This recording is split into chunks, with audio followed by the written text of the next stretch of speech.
All right. So, Welcome to the November 3rd, 2020 session of Tangerine SDR and HAMSI Personal Space Weather Station project. My name's Dave, KV0S, and this week I actually been doing some programming. I pulled out my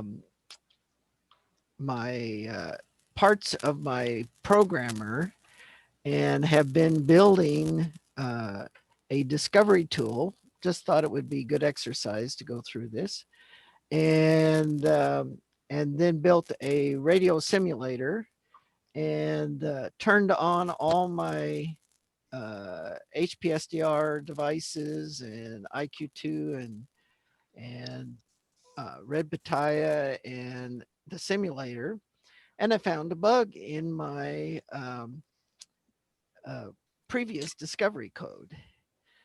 It does discover, but it only discovers 3 radios at a time. And if you turn off the other radios, all radios will be discovered. But by the way I had written it the first time around, it only discovers 3 at a time, which I'm going to spend a little bit of time and figure out why it does that. I mean, I know why it does it now, but I'm not completely sure how to fix it. So I'll get it in the next week or so. But that was what I did on this project this week. So we'll go down the list and I get them in order here. So next on the list is Nathaniel, W2NAF. Go ahead, Nathaniel. thank you, Dave. Let's see. This week I did some work getting ready for AGU. We've got that coming up, so a little bit of coordination in terms of posters and projects like that. And also, I'm working with Dev, who's now trying to do some rate trace analysis of the Doppler shift and observations that Steve Serwin has been making. So he was showing me some plots of that this morning, and they're coming along, but we have a little bit of a mystery, and this is the mystery that I've experienced when I was trying to work on this about almost a year ago, where Steve Serwin makes certain observations, and they have about a 1 to 2 kilohertz shift as a result of the sunrise, and then Farlap makes certain uh, computations, and it estimates it to be maybe about, I think, a quarter of that. And then we calculate it yet another way, and the shift is maybe like, I don't know, um, a tenth or a hundredth of the other two answers. So everything's inconsistent right now, and we're trying to figure out why. So at least one of the answers, one of the simulated answers, does have some of the same shape that the data has. So that's a little encouraging. But trying to figure that out is one of the things we're trying to puzzle through right now. W2NF back to net. Very good. And next on the list, as he gets comfortable, is Dave, KD0EAG. Be careful how comfortable I get. Um, uh, I've been trying to get back in the swing of things um, more and a little bit better every day.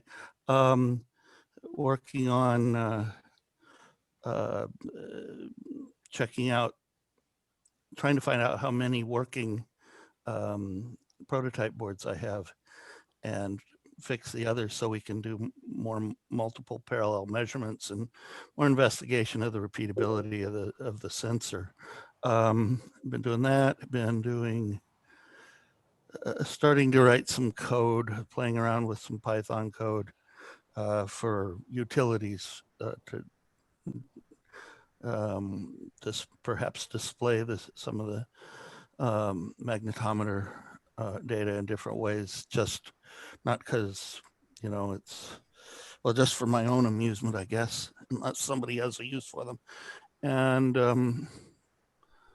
I don't know, I guess I spent some time looking at other sensors out of curiosity over the weekend that have no idea whether they have any interest, any, or if they measure things that correlate in any useful way to things people are interested in, mostly things like emails and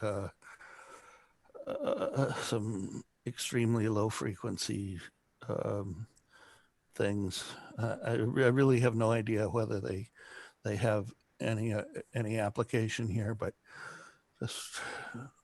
just curiosity on my part. And that's about it at this point. Okay. Over Well, next on the list, we have Scotty, WA2DFI. Go ahead, Scotty. Okay, very good, Dave. Lots of good stuff happened this week. The spare parts came in for the magnetometer, so and the other boards are done. So tomorrow I'm going to have 50 magnetometer boards ready to be tested, and I should be able to run through those pretty quick, pair them up with sensors, and test them, make sure that they all work. So we'll be swimming in magnetometers. So we got to put Very our good. caps on, Nathaniel, and figure out where they're going to go, since I'd really rather have them be in someone's hands who's going to use them than sitting over here. And it's end of a long road here for those.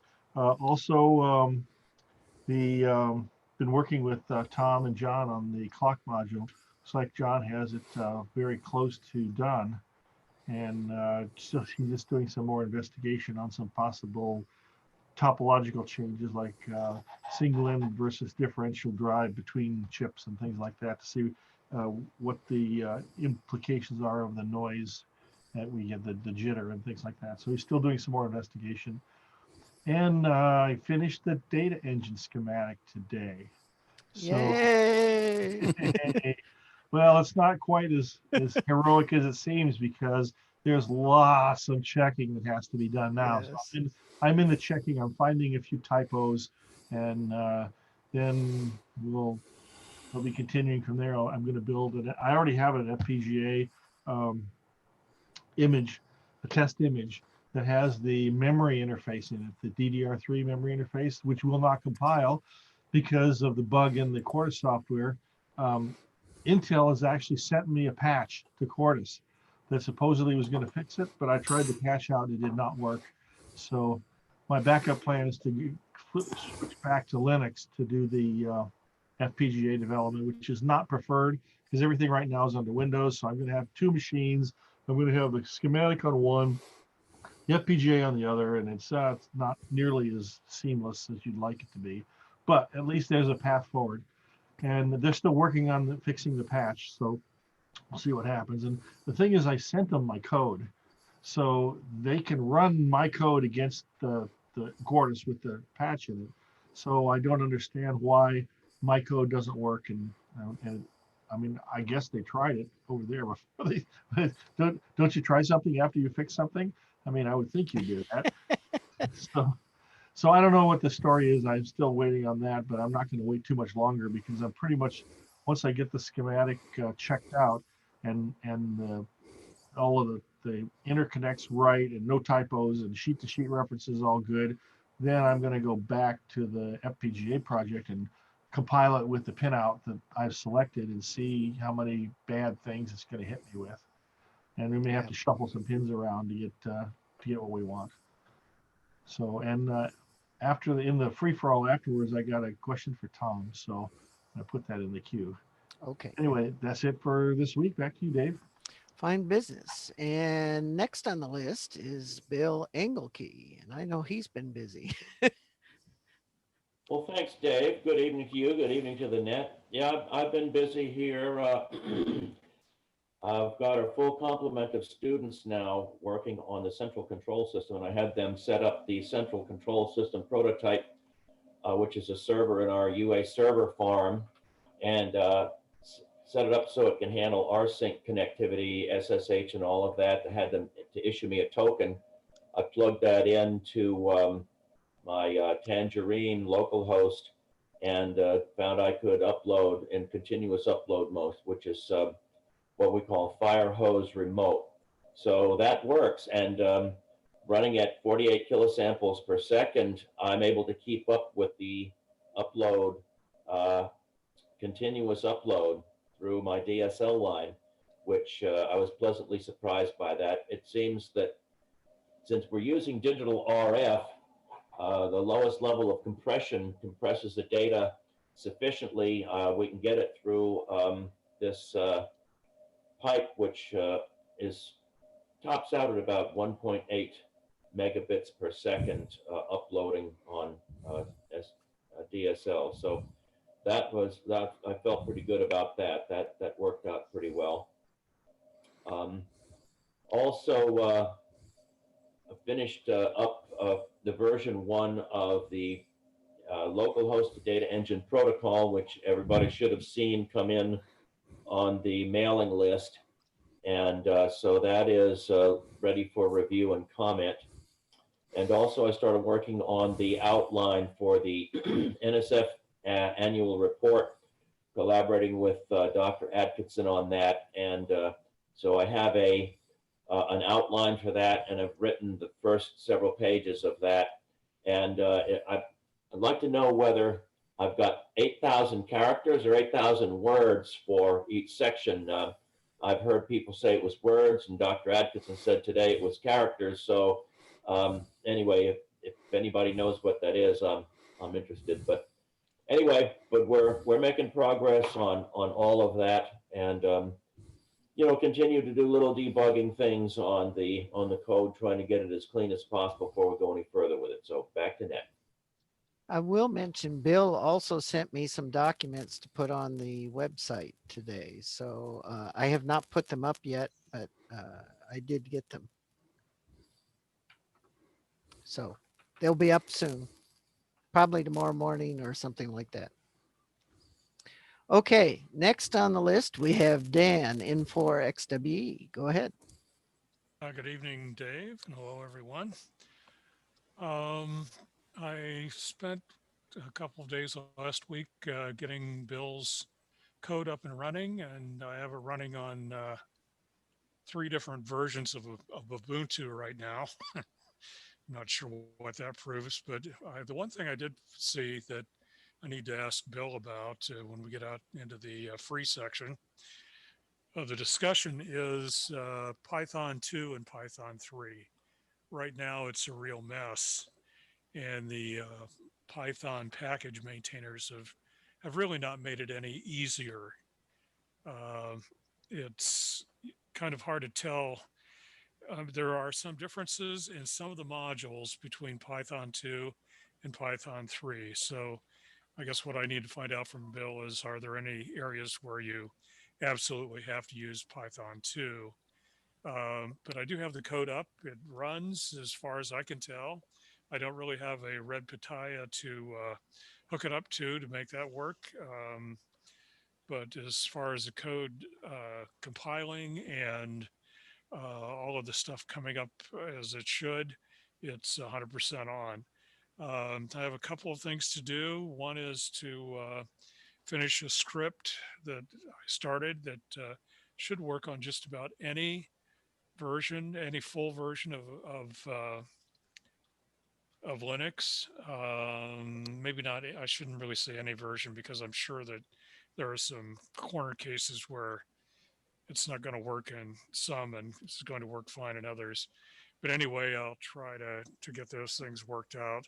I also have, as part of that script making, I can also generate a little bit clearer instructions on how to set everything up and what you need to do as far as dependencies. So anyway, making a lot of progress on that. The code, very nice, actually.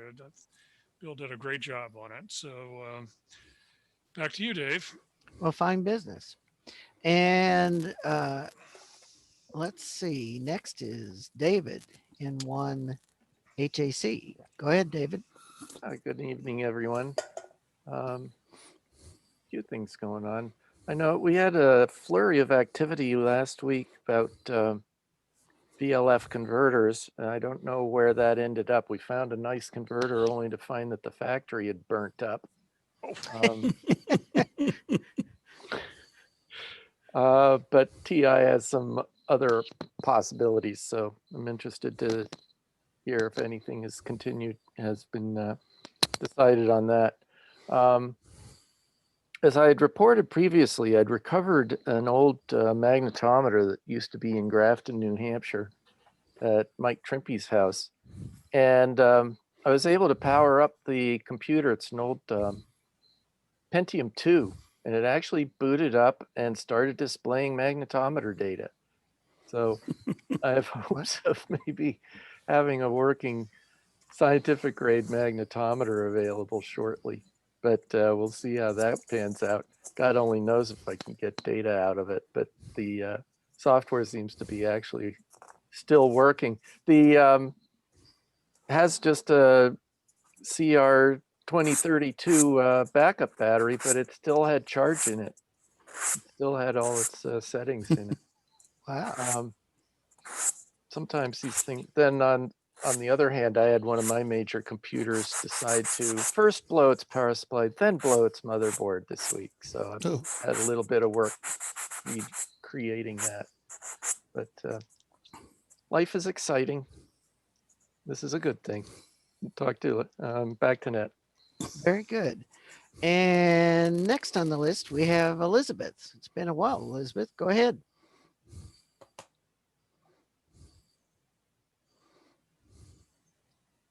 Mike.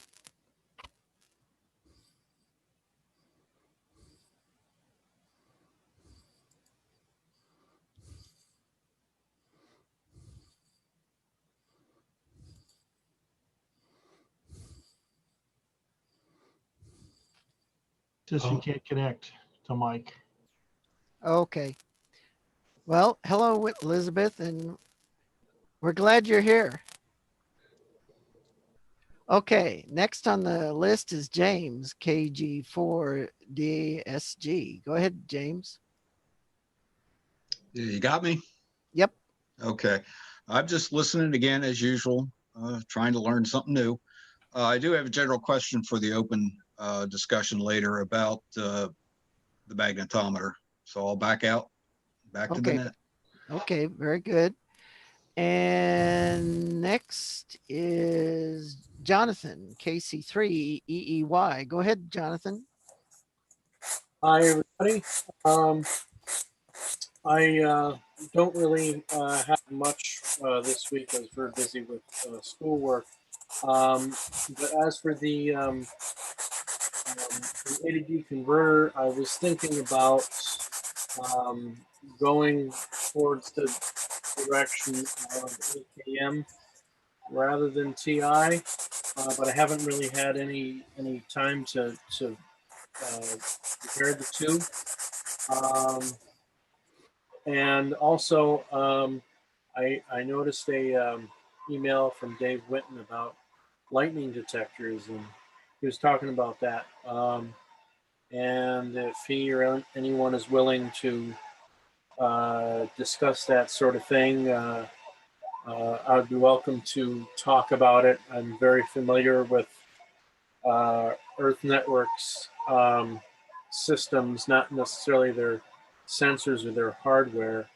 I'm also familiar with the Blitzertung network.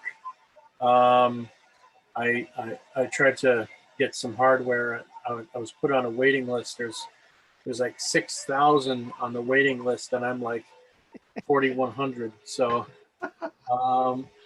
I don't think that I'll be getting one anytime soon. But for lightning detection for the personal space weather station, I think this VLF board is probably best suited for the task. But if anyone is willing to discuss that or wants to discuss that in the general section, I'd be more than happy to. Back to the net. Fine business. And let's see. Next we have Walter, K5WH. Go ahead, Walter. Oh, hi there, guys. Hello. I guess I'm just kind of listening in to see what's going on. I've certainly been highly interested in the whole project, and after seeing many of you guys do your presentations at Orlando and Dayton and everything, I was just kind of checking in, just wanting to get a little caught up on what's happening, and kind of again just stay in touch with all the great stuff you guys are doing. Well, that's good. If you find something you want to work on, you're welcome to jump in. So anyway, next on the list, let's see, we got Mike, AA8K. And I will mention Mike has been doing some of the Blitzer tongue. He's actually got one of those receivers. So go ahead, Mike. Yep, got one in the attic. It works fine. Greetings to everyone on the conference, and back to you, Dave. Fine business. And next on the list, well, it had Scotty down at the bottom. So we've already talked to Scotty. So it's time for Tom. Go ahead, Tom. iPhone is me. I called in I'm through my sorry. phone. Let's let Sorry. Elizabeth say something. I don't know why I always have problems with my mic when I join this meeting. I don't have any problems when I do any other meeting. Something I don't know. I don't know what's wrong with the mic when I connect to this one, but Radio yes, I'm glad frequency to. interference. Yeah, maybe. I'm glad to join you guys again. I know it's been a long time. I usually end class close to 9 p.m. That's why I haven't been able to join, but they let us out early today. We have been pretty busy with school, and we had PDR presentations for our project last week. So it's been pretty busy. We're going to be building a VLF in the next month or two. And we're trying to figure out how to use the copper wire antenna that we have used for our VLF before with the HF that we're going to have. We're going to get the RS-A1 SDR to fly it on the balloon. So we're trying to figure out that on our part. And I just wanted to know what was, the update for the HF station, for the personal space weather station too. So glad to hear where you guys at on that. And that's my update so far. Thank you, Elizabeth. Sounds good. Now we'll get to Tom. Well, all of that, not much to say. Scotty pretty much addressed it. We've had a few calls with John and still working on the clock. That's it. So Nathaniel, I have something I want to, it's very short, but I was wondering, can I share my screen? Yeah, go for it. Okay, share screen. I've got to actually open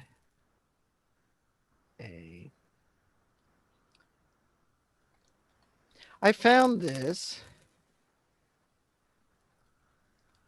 and I've shared it with Dave Whitten, but it might be useful for us. Do you have, is my screen sharing or not? Let's see. Not yet. Let me find the right share screen.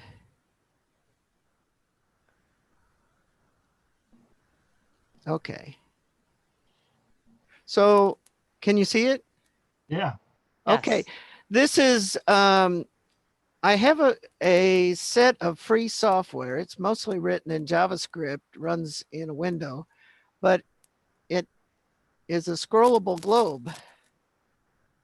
And this happens to be the wind data set, but it will take any data set that's either a GeoJSON or a TopoJSON.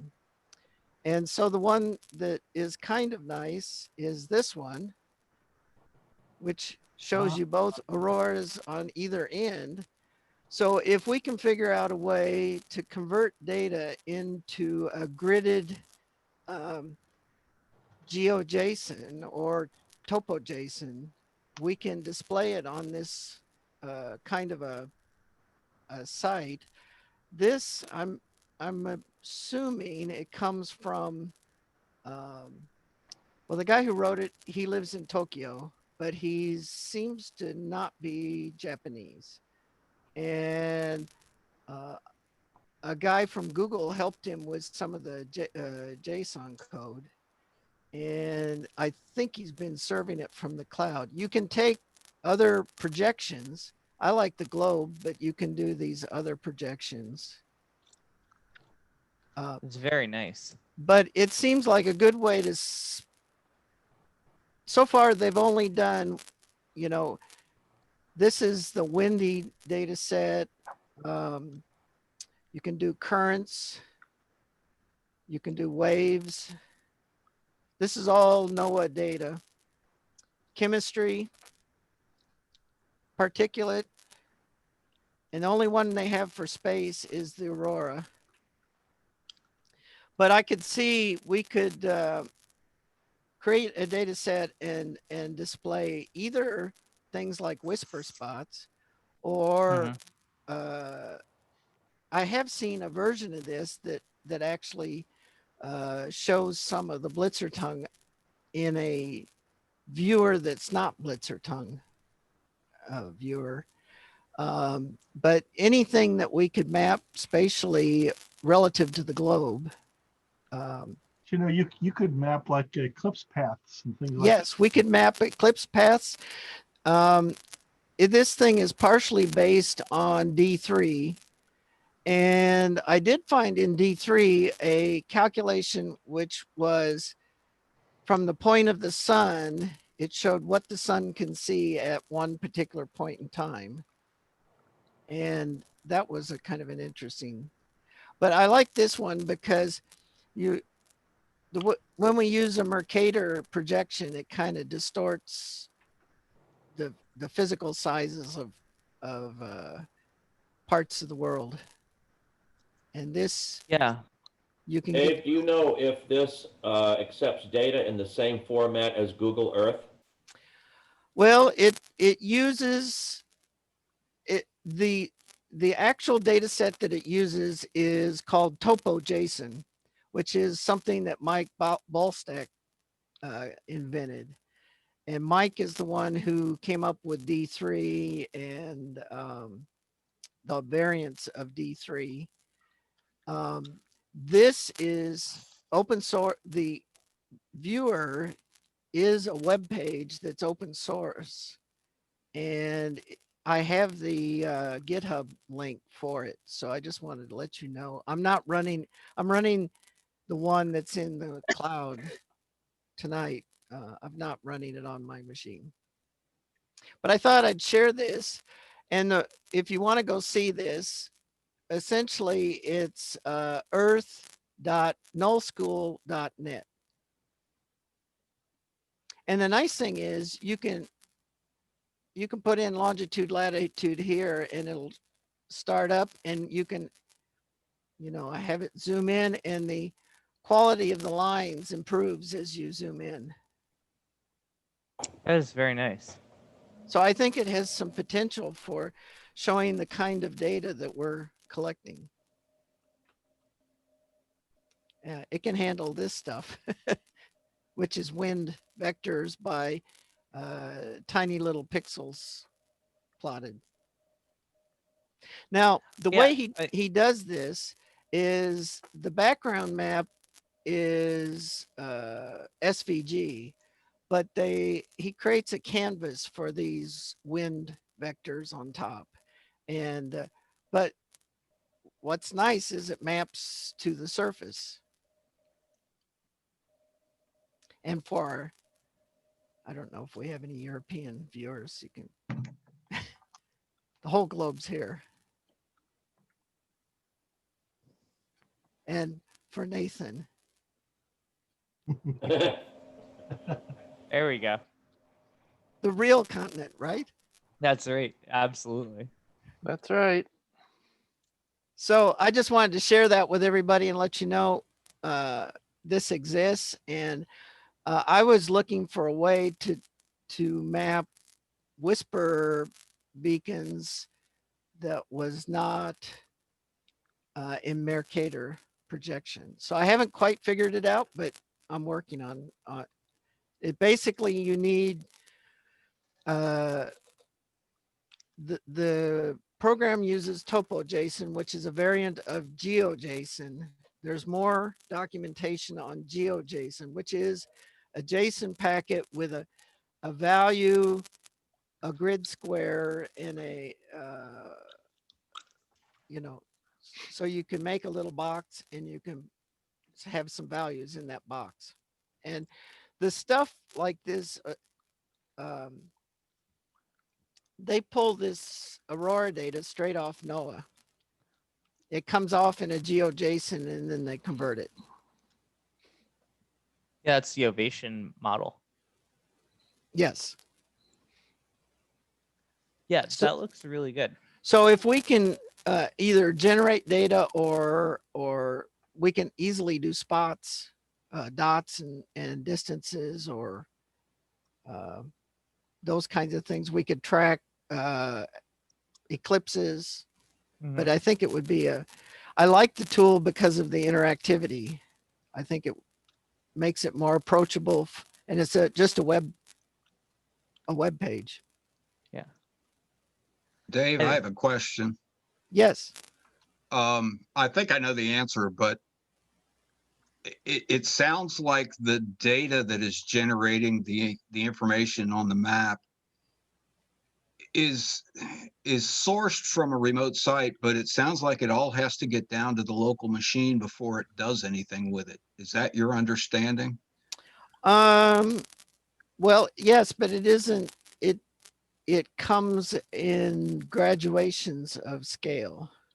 So it doesn't download the entire thing before it starts rendering.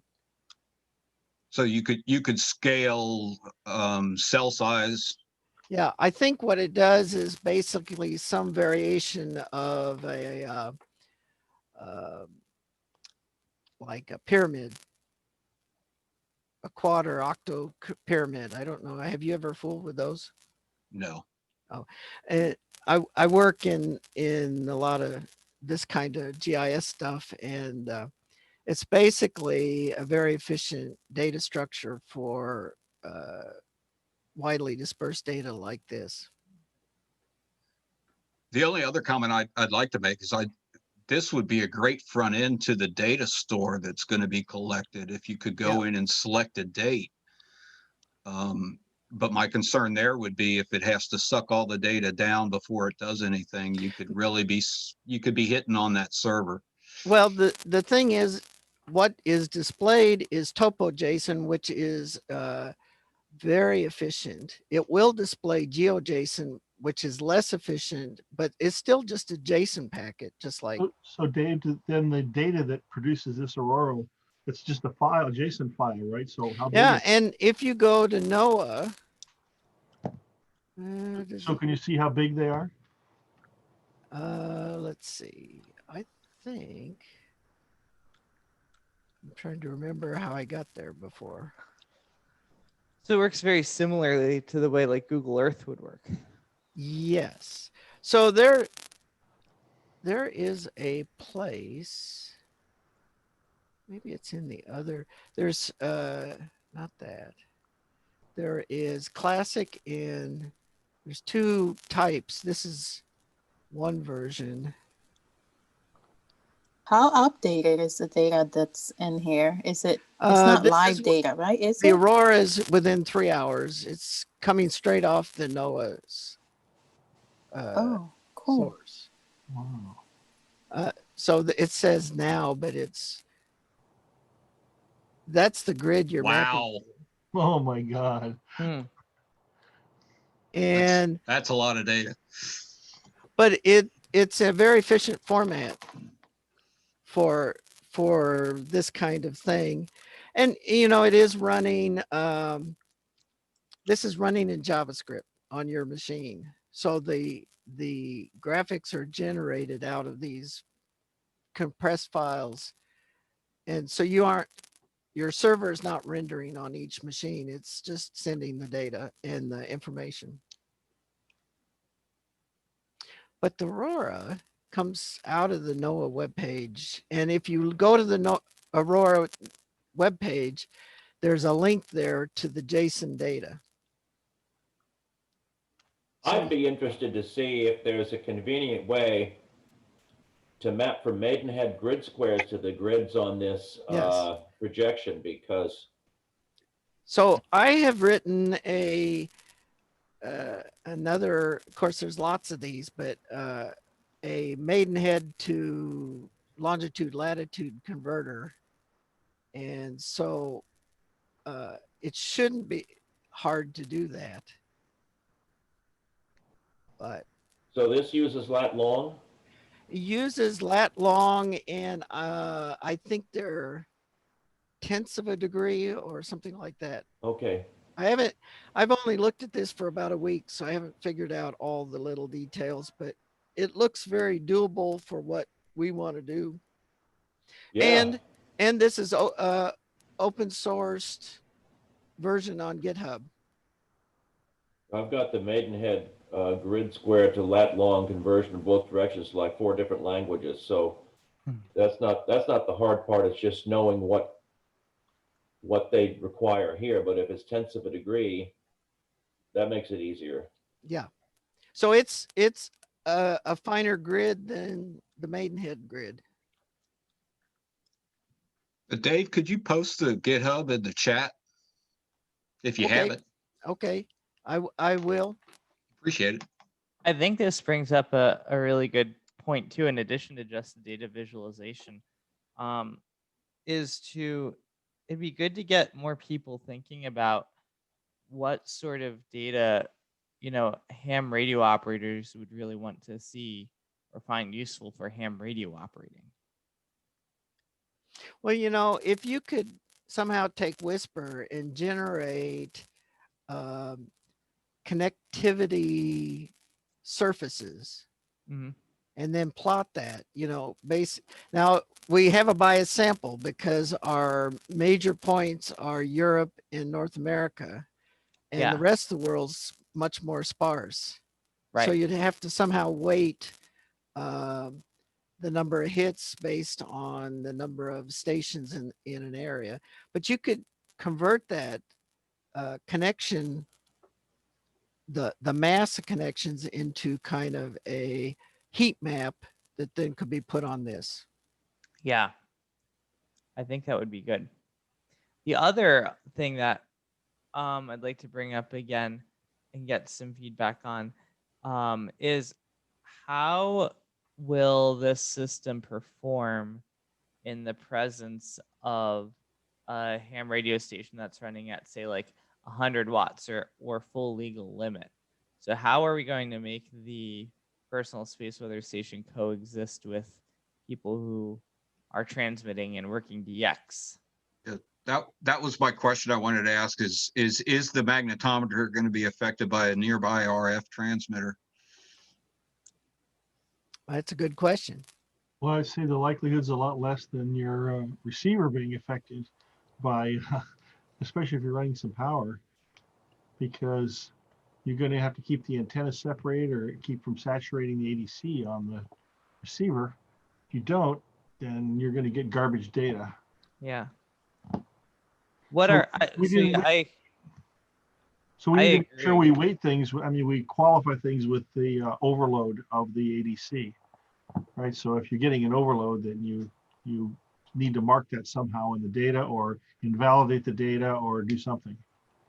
Scotty, can you detect that when it occurs? Does the ADC know when it's being overloaded?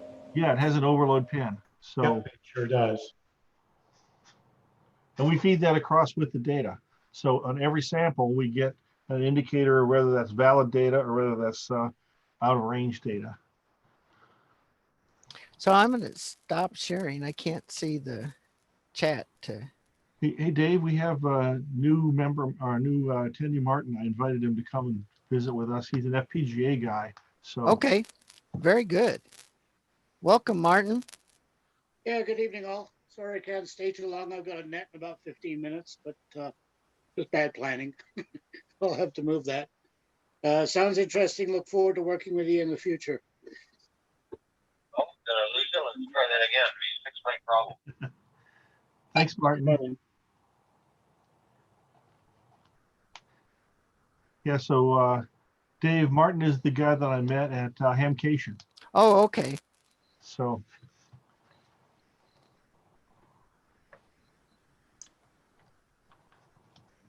So I guess we can move on to. Yes, we can go on. I'm sorry. Quick question, Dan, if you want a red pitaya, I can send you mine. If that would help you do any testing. Okay, yeah, that would be helpful. And yeah, so okay, I'll do that.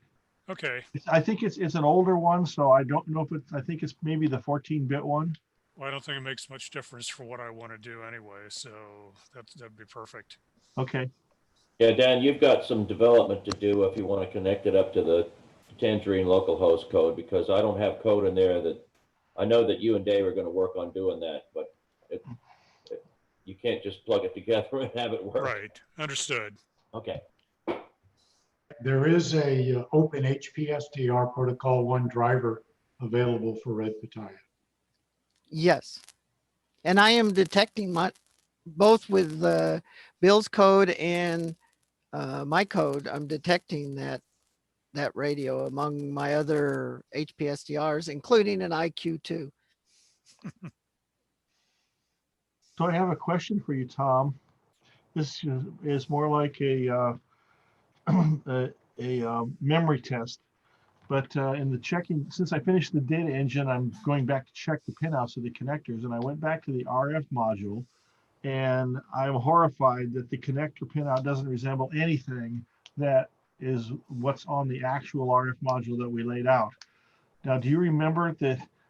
Did we have a discovery in the middle of the layout? And I remember we changed a bunch of pins around, but it's like that the connector is comprised of 4 schematic pieces, and the one you drew on your sheet doesn't resemble anything like mine.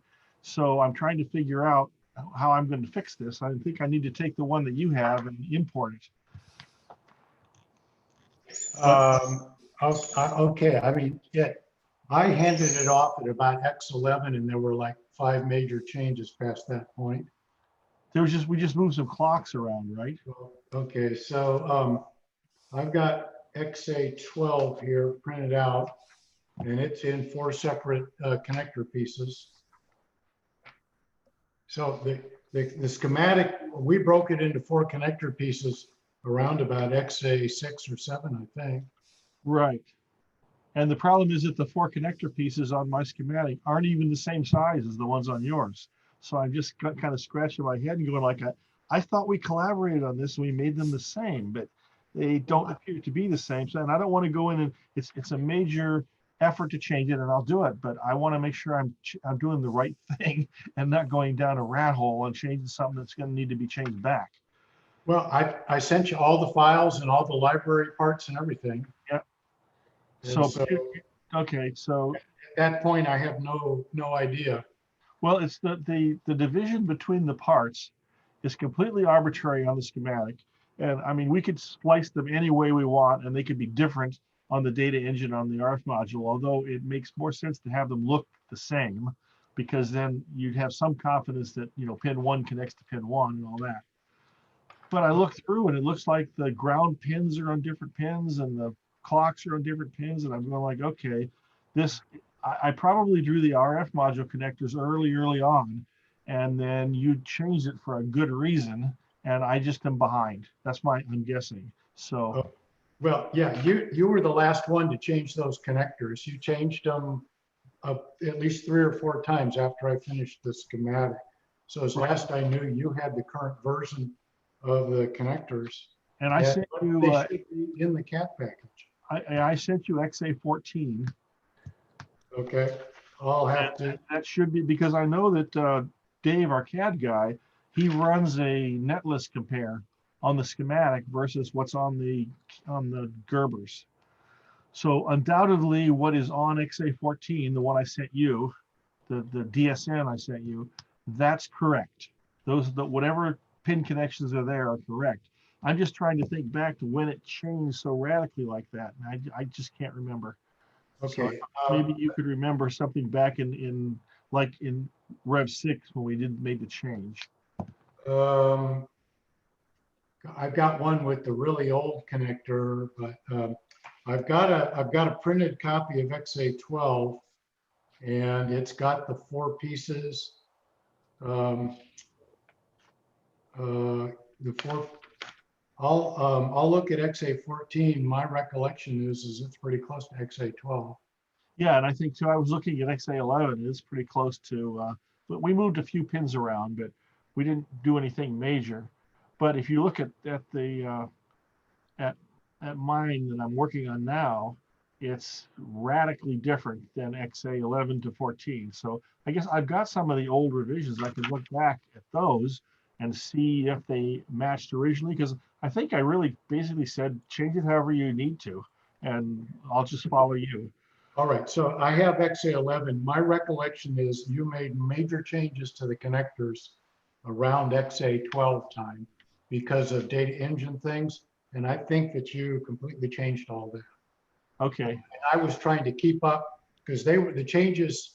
The connectors were completely changed 100% 4 times in about 9 days, and I was trying to keep up with the documentation. I couldn't keep up with it.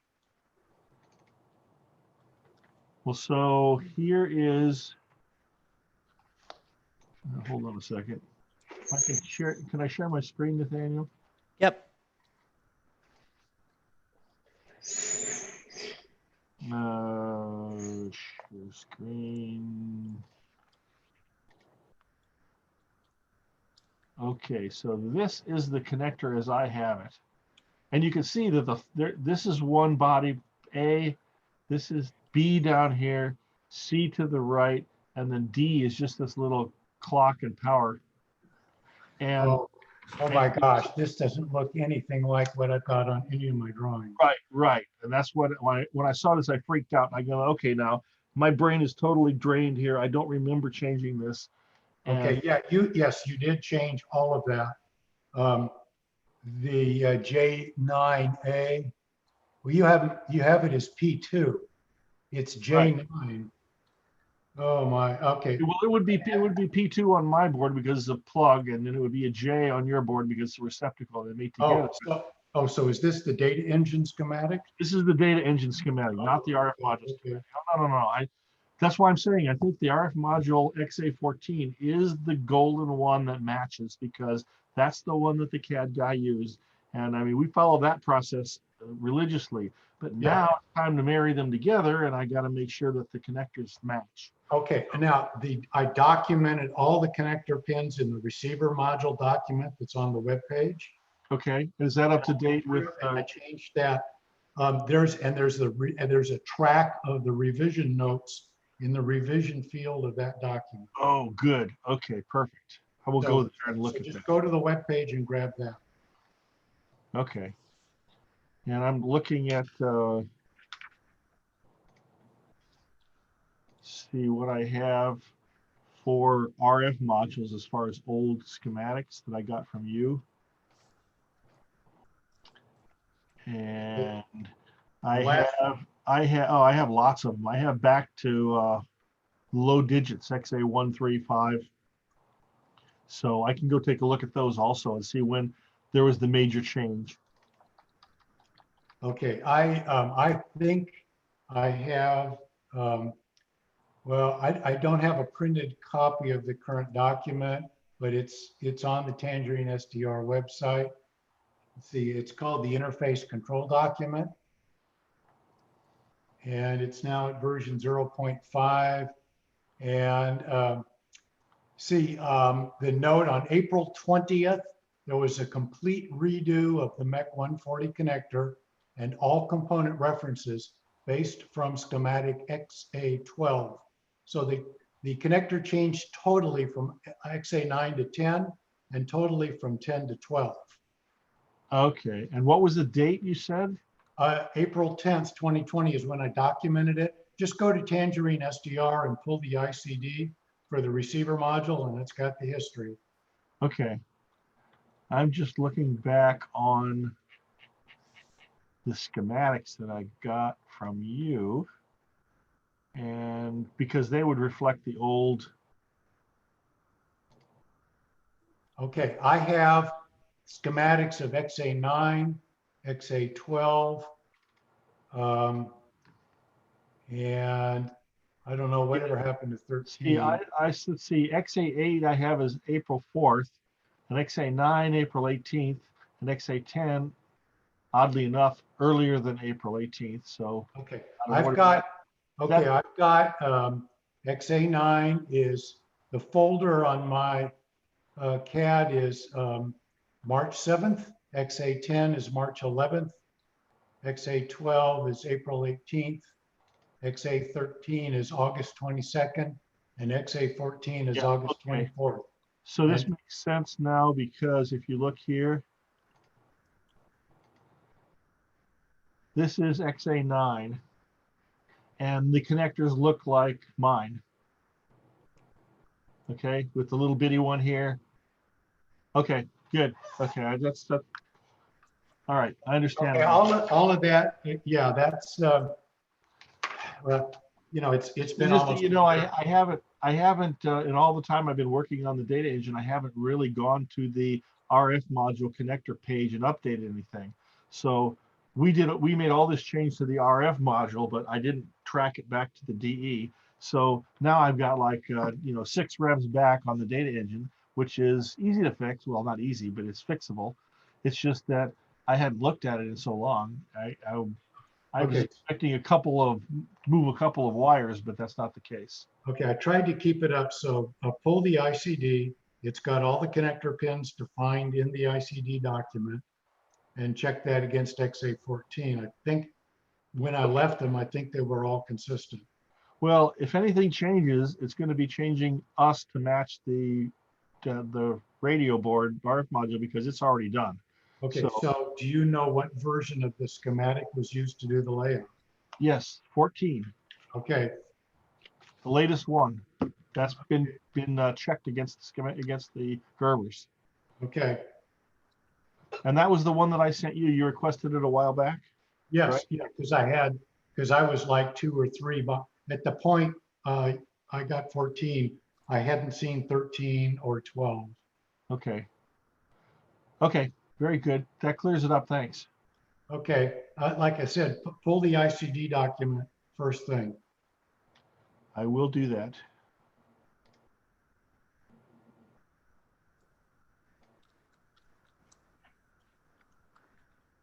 I added a chat, or in the chat, a link to the GitHub for that viewer, and a link to the example of a JSON file that they're capturing and converting.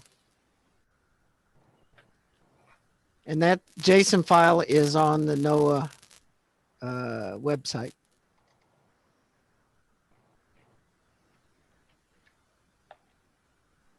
Okay, Dave, when I try to get that link, cut and paste doesn't seem to work. Let me.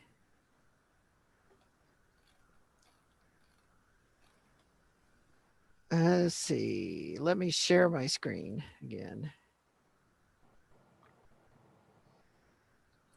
Okay. So if you're at, can you see this space? Yeah. So this is the Aurora 30-minute forecast. It's kind of hard because it'll start over here and you have to go over to the data tab and then the latest JSON file is where you link. Can you see that? Yes. And that just gives you an example of what the data looks like. These are little triplets of longitude, latitude, and an elevation, I think. Or magnitude, maybe? Huh? Magnitude, yeah. Magnitude. And then there's a little bit of header data at the top. Now, this does need to be converted into TopoJSON for efficiency, but there are standard tools to convert this into TopoJSON. So you basically have to go get them. They're from GDAL. I don't know if any of you work with GIS kind of stuff, but there's a open source general package that's not a GIS, but it has routines to do literally any conversion you'd ever want to do. And it's in C. And GDAL is a great tool for converting this. And they have compiled utility functions to do these conversions.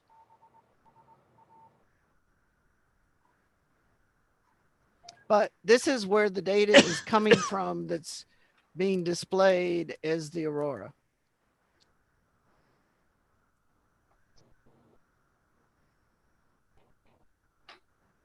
It's essentially these green swatches that you see on the website here for the current time.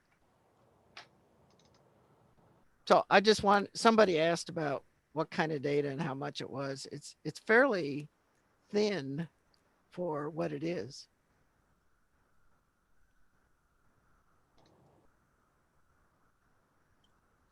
Sorry, that's.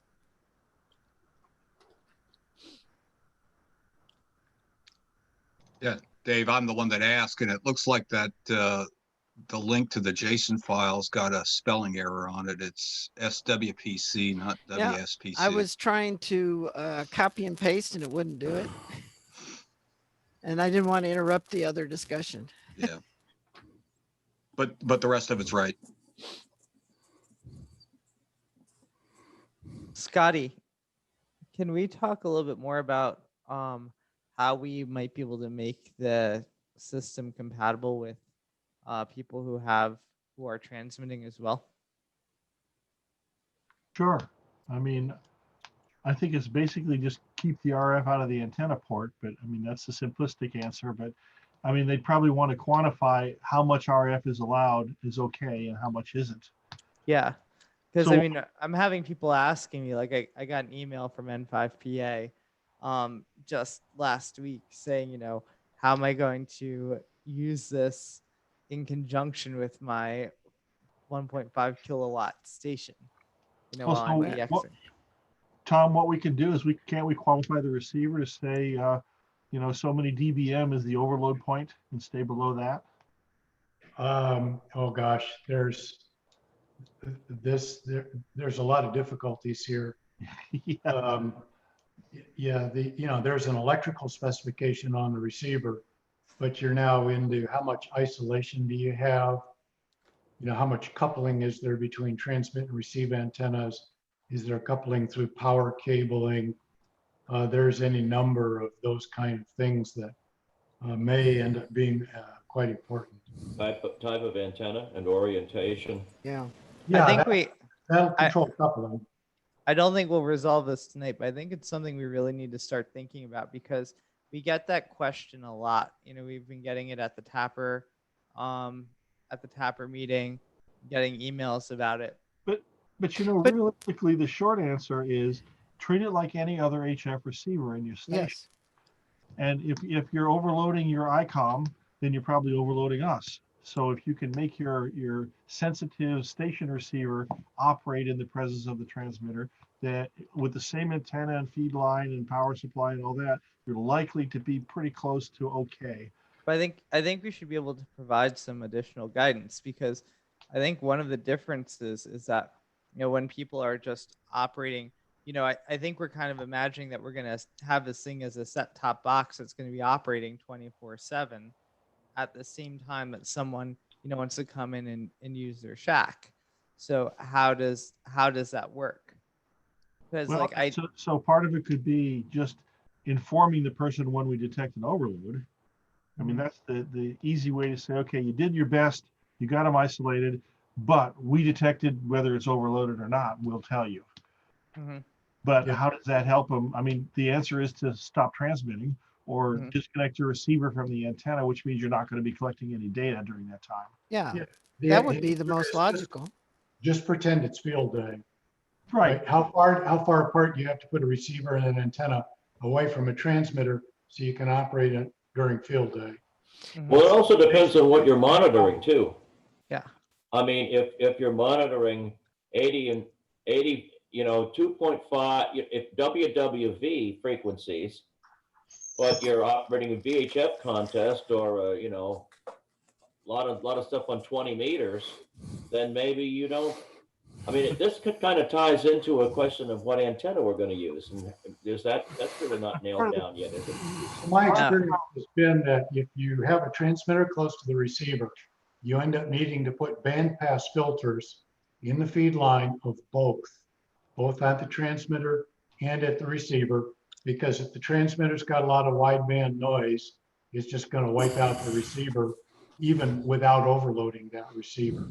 So during field day, you put you know, bandpass filters in all the feed lines, or you put those antennas 1,000 feet apart. You know, those are the trade-offs that you have to make to get it to work. By the way, Bill, you're on your room microphone, not your boom. Well, I Probably think let you know. Dave Witten's also creating, he's got his mute off. Oh, I'm sorry. Am I making noise? Just a little breathing noise. In conjunction with this, I'd like to bring up the point again. Has any characterization been done on the magnetometer and RF interference? Or are there any specifications on the chip? That's work in progress. Okay. I think Jules is very interested in that question. And yeah, we did make provision for shielded cat cable and tying the grounds at both ends.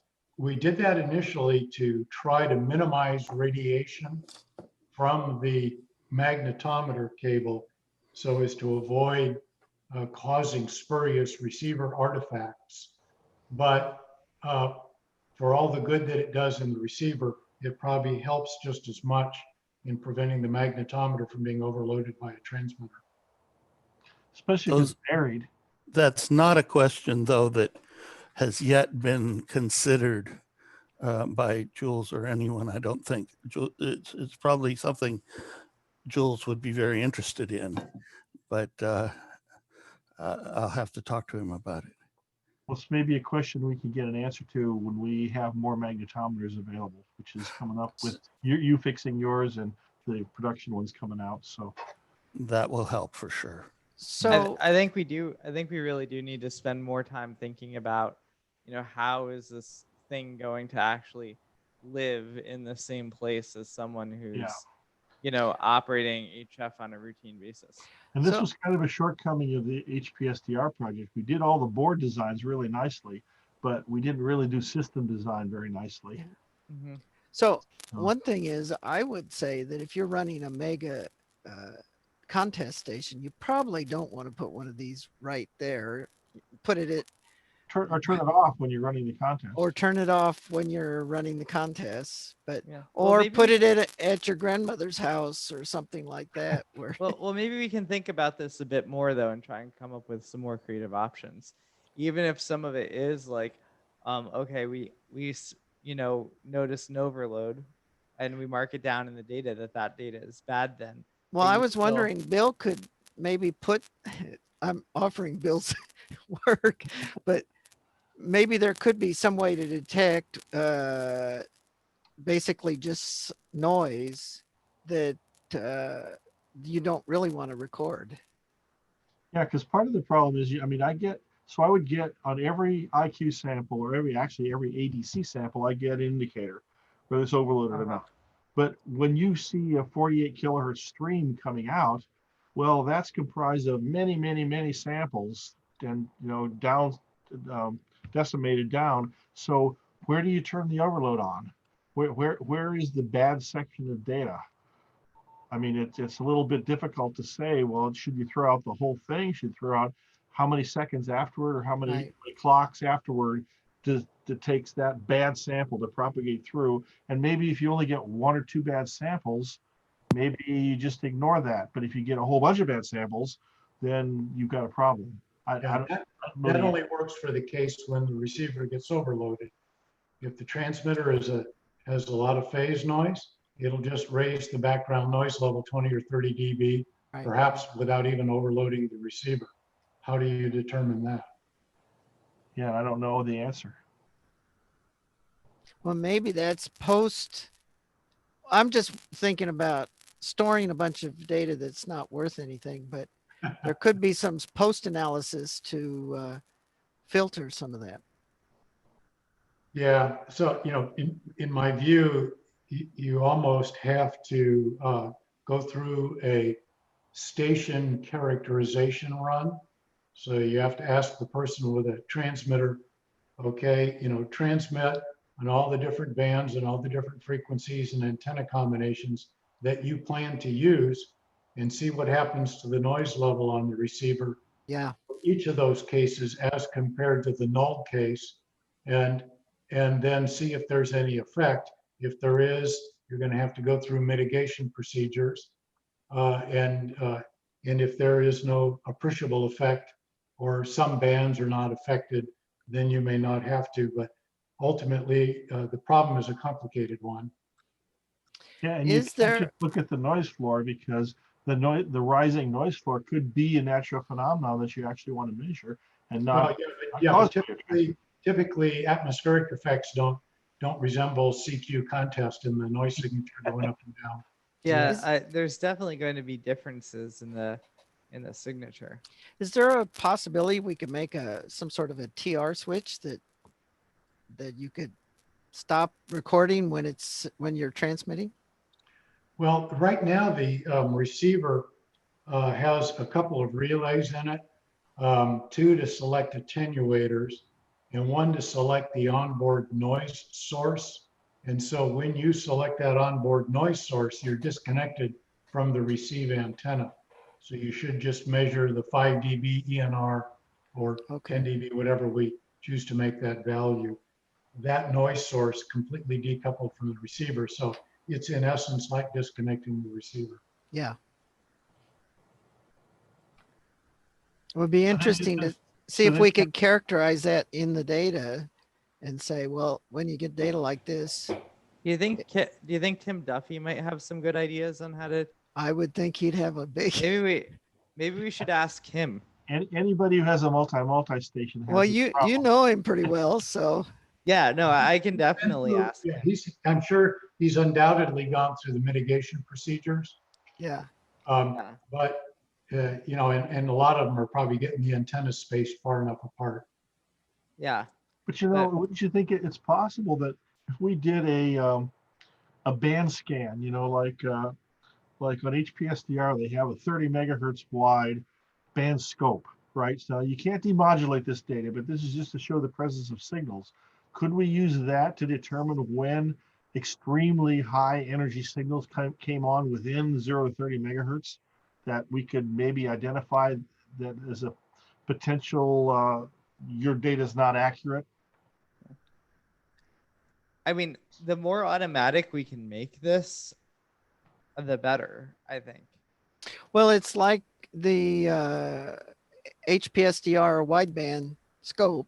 Right. If you could record that, and then, just you would see really strong signals like transmitting right next to the antenna. And you could see CQ contest on a particular frequency. Yes. Right in that. Even, I mean, in CW, not in sideband, okay, you can't, but.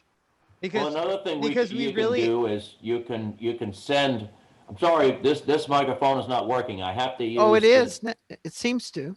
Oh, anyway. It's echoey. Anyway, we have enough different ports on this system, so that the FPGA could, if it detects that the overload is occurring in the ADC, you can, from the FPGA, you can simply send me a packet on a different port to that effect, and I don't have to try and figure out something about that by looking at the data itself. You can tell me explicitly the packets you're getting now are no good, and then what about the case that Tom mentioned where all it does is raise the noise floor and doesn't overload, yet still affects the data but doesn't overload the ADC?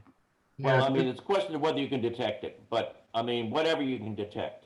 Yeah. So I think it's really important though that we somehow figure out a way that we can tell people, yeah, you can have this thing in your ham shack. It's actually going to provide you useful information that's going to be of interest to you and help your ham radio operating. And at the same time, it's not going to cramp your ham radio operating style. Yeah. So we just put a klaxon horn on the front. It sounds off whenever it detects an overload. Yeah, I was going to say 6-inch wire, a diode, and a neon light. That's right. Actually, I have a buzzer on the board, so we could make some noise to be So- very entertaining.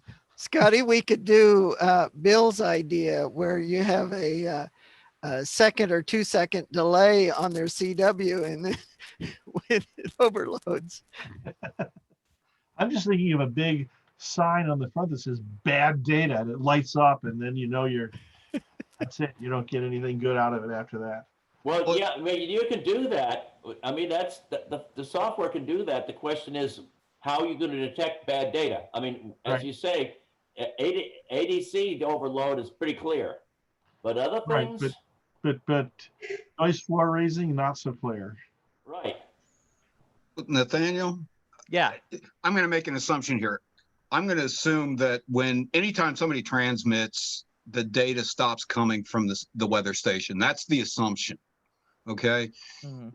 Are gaps in the data going to cause you grief? We will have to make sure that they don't. Well, so It's- then how But about they're all time stamped. an external input that says I'm transmitting somewhere? Disable the receiver with this external input. But I'm thinking on the back end, the science side, are they going to have all these holes and it's going to destroy anything they're trying to look at?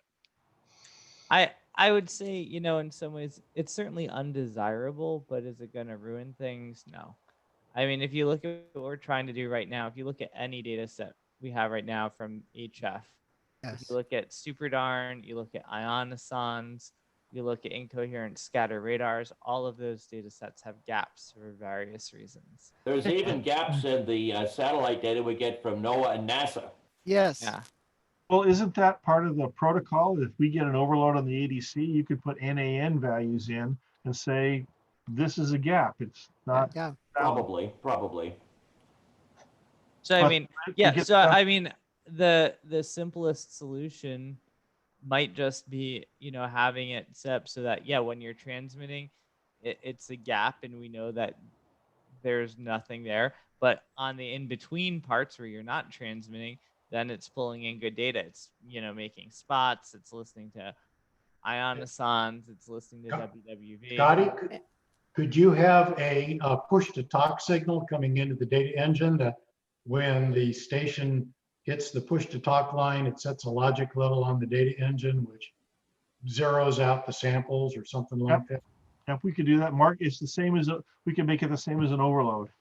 Just say, Yeah. okay, throw the data out. Yeah, that would be a very positive way to do that. And so suppose that we just said, when you get that signal, make the data zeros, because you're going to be able to detect that as an error. Or not a numbers. Or not a number, yeah. Yeah, I do NANs. Yeah. Well, what 32-bit floating point value corresponds to NAN? There's an IEEE value for NAN. Yeah, I think it's all zeros is what it boils down to. Yeah, it's not all zeros. There is an IEEE. It'd probably be max positive or NAN. negative. I think there's a positive and a negative NAN. I'm not sure. There's a positive and negative infinity. I think Okay. there's just an NAN. And there could be a real value 0. Yes. Right. Yeah. 0 is an actual value. And so But the NAN idea is a throwaway. on the A to Ds, then when I see an overload accompanied by data, what I can do is substitute NAN either positive. Well, I don't know if it's positive or negative, but just substitute NAN for that sample. The other way you do it is you have a mask or a flag bit. So it's 1 if it's good and 0 if it's bad. The problem I have though is since the output of the data engine is comprised of data that is derived from many samples. Right. How do you mark, because you don't care about my samples, you care about your 48 kilohertz samples. Right. So how do I mark those as invalid based upon the numbers I get from the ADC? In the floating point output, you just you look at the interlock and you just start emitting NANs. is one approach. Okay, or you make the filters respond to NANs and not filter. So basically the air flows down through the filters. Yeah, something like that. Yeah, you have a lot of problems. You know, if you in computer programs, if you try to do a division by NAN, right, it normally throws an exception. You have to do something similar to that. Okay. I don't know that dividing by NAN throws an exception. I think it just propagates the NAN. Oh, okay. So dividing by 0 throws the exception. Yeah, dividing by 0 gives you a problem, but yeah, NAN, will just cause other things to Well, be NAN. So any it'll operation with propagate all the way through. any operation with an NAN results in NAN, right? Exactly. Yeah. So yeah. So I think we can do that, and a PTT input or like a disable input is a good way to do it. And maybe you do all of these things. Overload's easy. Yeah. PTT might be easy, but might be if you were building a station, how would you connect the PTT up if you have multiple transmitters? A big organ. K3LR knows the answer. He does. Yeah. But I think it's a really good way to have. I think it's a really good thing to have kind of a plug and play, just automatically just software controlled overload detector that, just the appliance operator sticks in their shack, they turn it on, okay, it's set and running. But I think having that hardware input too, to be able to say, okay, it can take that push to talk signal and synchronize with everything else so that you can tell it, okay, now it's bad data. Because I mean, my first requirement would be don't put the receiver there. Don't put it in the obvious location. However, those are the guys that have the big antennas that you might want to get good data from. I know you're right. Like the thing is, you want to be able to say, go stick this in a quiet location where there's no transmitter. But the people who are actually going to be interested in this are the people who are going to have big transmitters and big antennas and a kilowatt of power, and they're the ones that are going to have the money to buy this thing too. And also, and actually, they would have the money to put it off in a remote spot, away from the big antenna. Some of them yes, and some of them no. Yeah. And even if it's not, even if you just disable it during the contest weekend, you still get 5 days to get data, so it's still useful. But it's not just, you don't want to just disable it during the contest weekend. Ideally, you'd have it so it helped them win the contest. So you'd still want it. Let's not go down this road. So you still have it. You still have it spotting, RBN and Whisper and all. No. I just have it work all the stations. Well, I don't know spotting. You just have it run the contest. Yeah, and then you can go and have a cocktail, right? And then you can go. That's right. Like a self-driving car. You don't even have to do anything. That's right. And the good news is, if it breaks down, you don't kill anyone. That's right. Just do the contest equivalent. Yeah. Right. But of course, if it breaks down and transmit while the guy's working on the antenna, you might kill someone that way. But ideally, you'd want it so that the people would want to leave it on during the contest. Right. But ideally, what you want them to do is leave this on all the time. Yeah. And then there's a lot of downtime in many ham stations where they're not operating. And we're thinking of not just single points, but you've got a grid of these things all over the place. And we don't. If you look at remote ham radio, they split their receive and transmit sites. Yes. So they don't put receivers at transmit sites because that's futile. Especially if they have multiple transmitters and they're big antennas and big power, they just stay away from the receiver. Okay, but what about your suburbanites who are? No, they have to do it together. Right. Your suburbanites have to do it together, and they're gonna. But you'll have your weekend DXers, and you then could put the it rest at a of the relative's house or something. Well, and the DXer, you never know when the DX is going to come on, and the guy's going to want to jump on there and work the DX. So it could be any time. And you shut off automatically. And their personal space weather station should tell them when the DX is on, so they could run over to the radio and work them. That's right. They I've already got that working. That works. Yeah, that's exactly what it should do. You do realize that there's going to be an extreme pushback of Luddites who are going to think that this is the devil's work and that we should ban all of it, right? That's okay. That's I've already had someone tell me that I take all the fun out of ham radio. So Did was any of you at Dayton when CW Skimmer was launched? Yeah, they thought it would be should be They thought illegal. it was the end of contesting as we know it, and the sky is falling, and it was humorous to watch. Mhm. Just remember, there's no such thing as bad publicity, right? Our ex-sheriff out here knew that. Oh, He got yes. plenty of bad publicity, but While we have a break in the conversation, there was something that Dan wanted to ask me about. I think it had to do with versions of Python.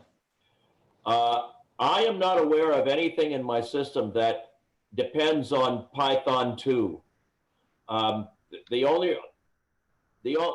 didn't deinstall Python 2. Most of the stuff that I've got, like Flask and some of those things, look for Python 3, as does GNU Radio. So I just didn't deinstall Python 2. If I could, one of the things we ought to try, well, when you install Ubuntu, I think it probably puts Python 2 on there automatically. One of the things we ought to try is we ought to try building the system, but take Python 2 off of it while we're building the Tangerine system and see if everything still works. Okay. Yeah, what's happened is the package maintainers have gone from using, for example, the module Python-numpy is a good one. Because if you're using Python 2, it's Python 2-numpy. If you're using Python 3, it's Python 3-numpy. And I think that's something that's just recently happened, like in the last 6 months or so. So that's fine, because what I actually did is I got rid of all the Python 2 stuff and only installed Python 3 modules. So everything's perfect then. That's great. That's good news. Yeah. On Ubuntu, I still have to use Python 3 in most of the commands, and GNU Radio 3.8 uses all Python 3. And it works even with Python 2 installed. I will notify everybody we're about a half hour over time if anybody needs to go. Nathaniel, real quick, you have any time tomorrow to talk about distribution of boards? I might actually be better off doing a little time tonight if you want. Let me take a look at my calendar. I was just thinking it might be, we don't need to bore everyone here with what about 4 p.m. on Thursday? Right after there isn't one this week, right? Right. Yeah, that'll work. Okay. And that'll give us, we can start talking about it during the Case Western thing in the morning. And then. So that's maybe only 2 hours difference here now. 2 p.m. Say from 4 to 5 p.m. Yeah. And then maybe I can invite Hyomin too, since he is the magnetometer PI. And Christina, maybe? Yes, I think that's a really good idea. Why don't we just start talking about it during the Case Western meeting? Okay. So why don't we put it on for ask Christina if we can talk about it during Case Western? Because half of them, at least half of these things are going to the people that we're asking John Gibbons to make grapes for, right? Right. I really want to get one to him ASAP so that he can integrate it and see if it's going to work with his stuff. I think it will. We tried to design it that way, but we haven't tested it yet. Yeah. So yeah, I would say so Thursday will work. Yeah. So why don't we start off? I don't think Hyomin can make the Case Western thing. But let's start talking. I'll send Christina an email so we can start talking about it Thursday morning at that meeting. And then maybe we can meet up with Hyomin at 4 p.m. to kind of finish up the discussion. Okay. I'll send some emails out about that. Sounds good, because all I really have to do is I have to program the ROMs, which I think is just a matter of downloading the software and building the file. Yes. And then the PROM programmer automatically generates the 128-bit UUID and just program them all 52 all. Let's see, each one is going to have to be programmed, right? So all 50 of them, and then I got to do some testing on them to make sure they actually read magnetometer data before you send them out. Yeah. Then I think we're ready. That'll be great. That'll be really good. Be good. I'm anxious to get my hands on one so I can experiment with interfacing it to everything on the, on the Raspberry Pi for the Tangerine code. Do you need more than one set for your students or for any other? Probably not. Okay. Because the students are working primarily on the central control system. The stuff that's the embedded stuff I'm working on exclusively. So.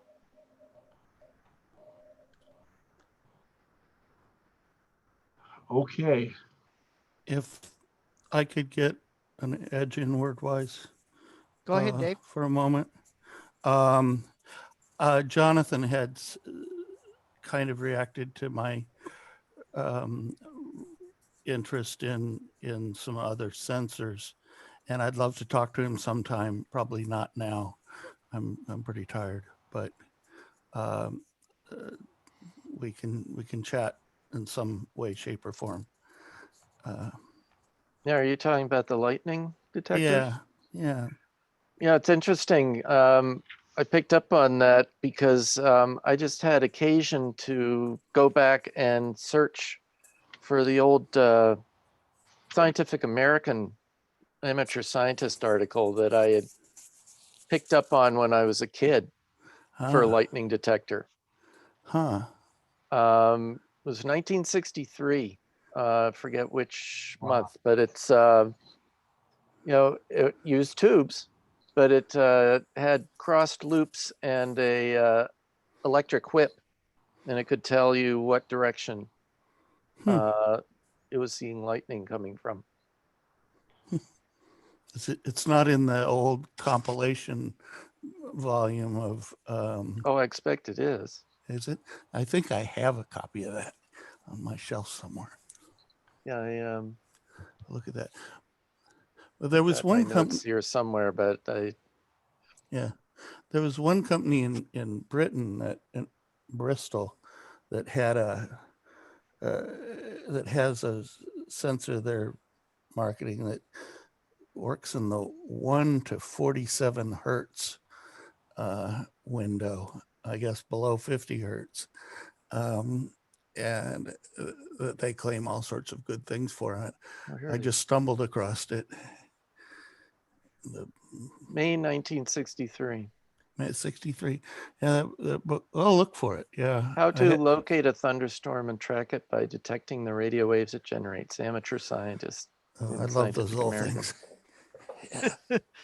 Yeah, I've still got the one on how to make an X-ray machine. Yep. How to make an atom smasher. Yeah. Good stuff. Right. How about but seriously, do we want to ever interface to a seismometer? I mean, there has been some discussion in the past that there's sometimes some linkage between Earth and ionosphere for, I don't know if it's static electricity charges or something. I was interested in whether something like an e-mill, an e-field mill, that would be complementary to any of this. In any way. An e-field mill would be good. Seismometer, there is good evidence that the seismometer affects the ionosphere, so we could. That would be very good to be able to correlate. There are a number of seismometer, projects out there. For a while, Elector was, the European magazine was was had one that they sold, and there were articles. There's probably a lot of things to, and I think Spark Fun still sells the one of the microphone or one of the, I don't know much about that instrumentation, but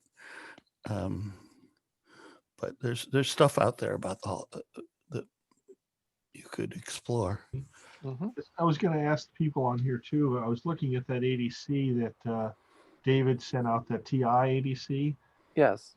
And it says it has 8-channel digital PDM microphones. What are digital PDM microphones? Do you know? Pulse density modulation, and I'm not sure exactly. It's something I have to look into because it's since I was active in the field. But it's a very, it's like it's got to be a pulse frequency modulation type of thing. Okay, so it's like measuring. So something that does pulse density modulation wouldn't work for us, but the general. Right, but they typically have analog inputs, 4 analog inputs, and then 8 of these PDMs. Right. I'm curious to what those could be used for, if anything. Sounds like not for us. Well, you never know.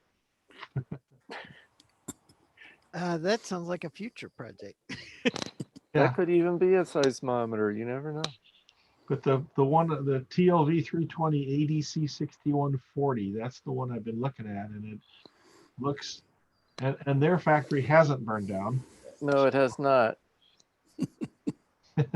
So after the election, who knows? Something's going on in Texas, I think. Oh yeah, really. Well, you can still buy the parts, they'll just be heavily taxed. So are any of these in California? What these the factories? Yeah. AKM is in California, is in the Silicon Valley. They're in AKM is overseas. No, it was a U.S. factory. I remember seeing it was here. It burned up, but I don't remember what state it was in. Oh, okay. But they're saying actually, as I remember, they use other fabs. They're not a fab company, but they have that's the only fab that they own, and they're claiming it shuts the entire place down for 6 months. So I don't. That's all I just read the press report. Got it. Yeah. Okay. They give you no information other than you're all screwed. You're not going to get any parts. Yeah. So, which was the one you were looking at? The 6140, the TI part. 6140. Yeah, they have 3 different ones. Right. Varying signal to noise ratio. Yeah, I was interested by those series that a number of these manufacturers have pin compatible at different levels of signal to noise. Yeah, there's 3 of them that are drop-in pin compatible. Right. And as I pointed out, the lower SNR ones are actually comparable to what we were looking at. Yeah, like 120 dB or so, which is so even the AKM that is, as far as I saw, was actually available at DigiKey. I went back and looked for those after you posted that note, and I couldn't find any. So did they just get sold out like instantly because of the fire? Yeah, it could be, or it may have been something got entered wrong in their database. It's a good question. Have you noticed too? Anyone else on here noticed that DigiKey's webpage is just dog meat slow? It just doesn't work right anymore. Sometimes it'll be 30 seconds before I get an answer back from them. Well, DigiKey, the AK5534VN, still says 1,000 in stock, can ship immediately. Hey, you want to invest? Let's buy them and sell them back for twice the cost that we paid for them. Indeed. That's the mercenary way these days, isn't it? Yeah, they're selling them for $4.21. I was half tempted to actually just buy a few.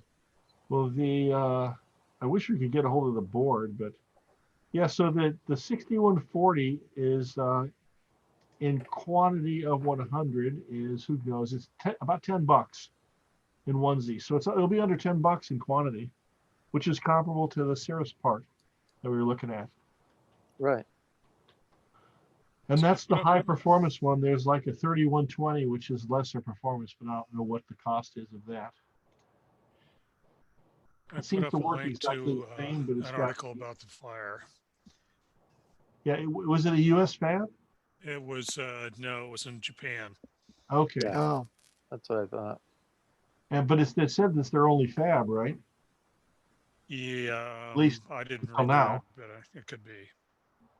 In the email that I got, they indicated it was their only fab that made that specific ADD converter that we were Right. interested in.